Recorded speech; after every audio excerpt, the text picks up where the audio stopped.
Good morning, dear children. Welcome to SST class. Let us continue lesson number 18, our rights and duties. Before this video, we have studied about the Constitution of India and the 6 fundamental rights. In this video, we are going to cover fundamental duties and directive principles. So let us begin the class.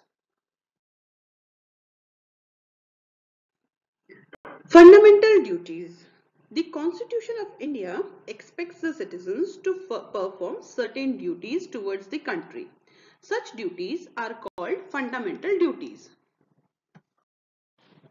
So basically, fundamental duties are our duties as a citizens towards the countries. Now there's a difference between fundamental rights and fundamental duties. Fundamental rights have been given to you so that they will act for your welfare, but in exchange of those fundamental rights, we also have to perform certain specific duties towards the countries. These duties which we perform as a citizen of India, they are known as fundamental duties. So some of the fundamental duties are, they are like, we must abide by the constitution. Now abide means that we will follow and respect all the laws and rules of the constitution. Next is, we must show respect to the national flag and the national anthem. So whenever national flag will be hoisted or national anthem will be played, we will have to show our respect. We should salute our national flag. We should remain standing in an attention position whenever national anthem is there. Next comes, we must take care of the environment. So this is also our fundamental duty, that we should take care of the environment. We must take care of public property. So we should take care of all the public properties like parks, museums, any monuments like that. We should not spoil them. We should not write on the walls of these monuments, or we should not spoil the parks. We should not pluck trees and flowers in a park or a garden. So all these are public properties and it is our responsibility, it is our fundamental duty to take care of them. We must preserve our cultural heritage.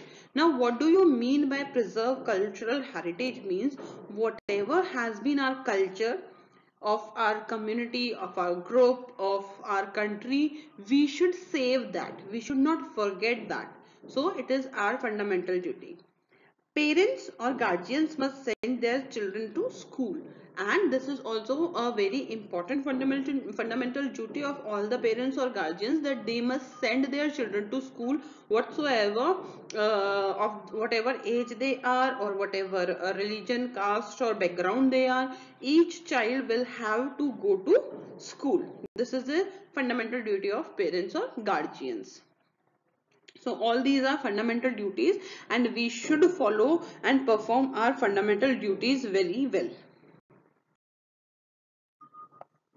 Now let us talk about directive principles. Our constitution lists some guidelines for the government to ensure the welfare of the people. These are called directive principles.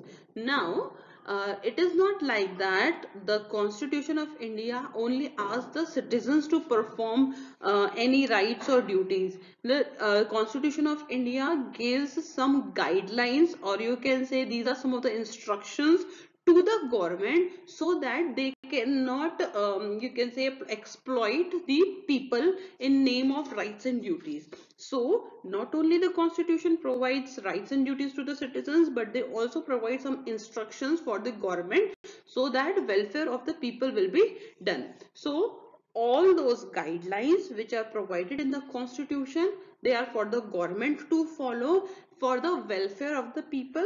They are known as directive principles. Now let us see what are some of the directive principles for the government. The constitution asks the government to ensure that people have proper living conditions. That means it is the responsibility of the government to look after that all the people in their country have good conditions to live. There are houses for them to live. They can eat their food, they can get their food properly, everybody gets employment properly according to their qualifications. So these are some of the proper living conditions which the government has to ensure for the people.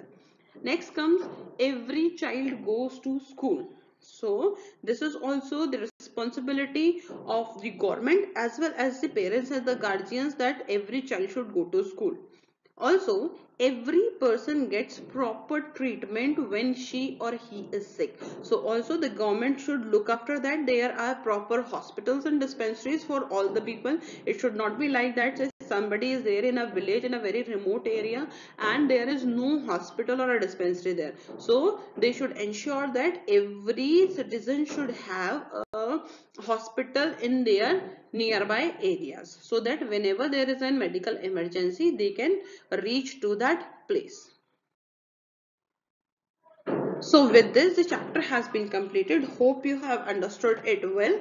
Thank you very much. Have a good day ahead.